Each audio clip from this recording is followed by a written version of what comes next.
আজকে বাড়িতে আমি একদমই একা। তারপরও রান্না বান্না, ঘর গোছানো, উঠান বাড়ি ঝাড় দেওয়া সবকিছুই করতে হচ্ছে। এদিকে গরমে কাজ করতে করতে ঘেমে একেবারে অস্থির অবস্থা। এই সবকিছুর মধ্যেও বাড়িটা কেন জানি অনেক বেশি ফাঁকা লাগে। একেবারে নিস্তব্ধ, নিষ্প্রাণ হয়ে আছে বাড়িটা। তো একা একা কিভাবে দিনটা শুরু করলাম সেটাই বলে আজকের ভিডিওতে। সকালে ঘুম থেকে উঠেই ফ্রেশ হয়ে চলে এসেছি আগে রান্না বান্নার কাজে। একবারে 3 বেলার খাবারই আমি রান্না করে রাখবো। তো শিম আলু দিয়ে মাছ রান্না করবো, আর তার সাথে আলু, করলা আর ইলিশ মাছের ডিম দিয়ে একসাথে ভাজি করব।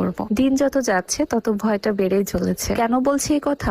কারণ আমার পেজে খুব দ্রুতই 1 মিলিয়ন ফলোয়ার্স হতে যাচ্ছে আলহামদুলিল্লাহ। তবে ভয়টা ওখানে না। একটা জিনিস খেয়াল করলাম, মানুষ যতই উপরে যাচ্ছে ততই তার নেগেটিভিটি বাড়ছে। ভালোবাসার মানুষগুলোই এক মুহূর্তে হেটার্সে পরিণত হচ্ছে। তবে নিজের ক্ষেত্রে এমনটা আমি কখনোই চাই না। কোনো সেলিব্রিটি না, একদম সাধারণ মেয়ে হিসাবে আপনাদের মাঝে থাকতে চাই। আচ্ছা, রান্না বান্না তো শেষ, তবে আমি খালি পেটে এখন একটু চা খাবো। হেলদি হলে কিন্তু মানুষ খুব একটা কাজ করতে পারে না, তাই নিজেকে ফিটফাট রাখার জন্য আমি সবসময় এই অর্গানিক স্লিমিং টিটা খেয়ে থাকি। মাসে 4 থেকে 5 কেজি পর্যন্ত ওজন কমে এই চাটা খেলে। এমনকি গ্যাস্ট্রিকের সমস্যা থাকলে সেটাও দূর হয়, পেট পরিষ্কার হয়, রাতে ভালো ঘুম হয়। চাটা অবশ্যই ছেঁকে খেতে হবে, তবে আম্মু কোথায় ছাঁকনি রেখে গিয়েছে সেটা আমি খুঁজে পাচ্ছি না, তাই এভাবেই খাচ্ছি এখন। ইউনিক কালেকশন ফেসবুক পেজ থেকে নেওয়া এই অর্গানিক স্লিমিং টিটা আমি অনেকদিন ধরেই খাচ্ছি। আপনারাও নিজেদেরকে ফিটফাট রাখার জন্য এই চাটা নিতে পারেন, তাদের পেজটা আমার ডেসক্রিপশন বক্সে মেনশন করে দিয়েছি। তো চা খাওয়া শেষ করে ভাত খেয়েছি, আর এখন চলে আসলাম বাড়ির অন্যান্য কাজ করতে। আমাদের বাড়ির উঠানটা তো অনেক বড়, তো পুরো উঠানটা এখন ঝাড় দিতে হবে। যে কোনো ক্ষেত্রে একটা মানুষের নাম সম্মান অর্জন করতে অনেক সময় লাগে, কিন্তু সেটা নষ্ট হতে লাগে জাস্ট কয়েক মুহূর্ত। আর এইসব দেখে দেখে না এখন কেমন জানি নিজের প্রতি একটা ভয় কাজ করে। মানুষ যত বড় হয় ততই বদলায়, তবে এই বদলটা যাতে কোনো মানুষের নজরে খারাপ না লাগে, শুধু সেভাবেই থাকতে চাই, বাকিটা আল্লাহ ভরসা। আর আজকে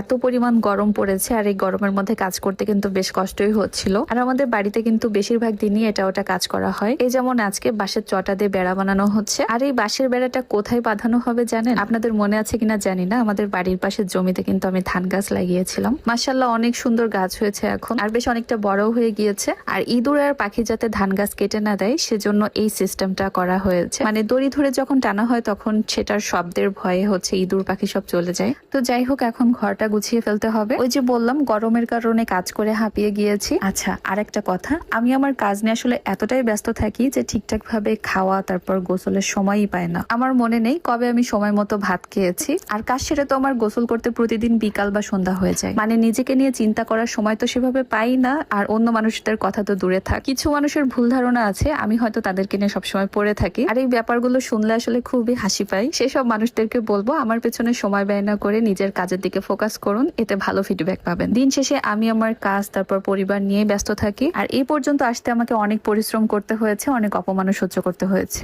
তারপরও আলহামদুলিল্লাহ, আল্লাহ আমাকে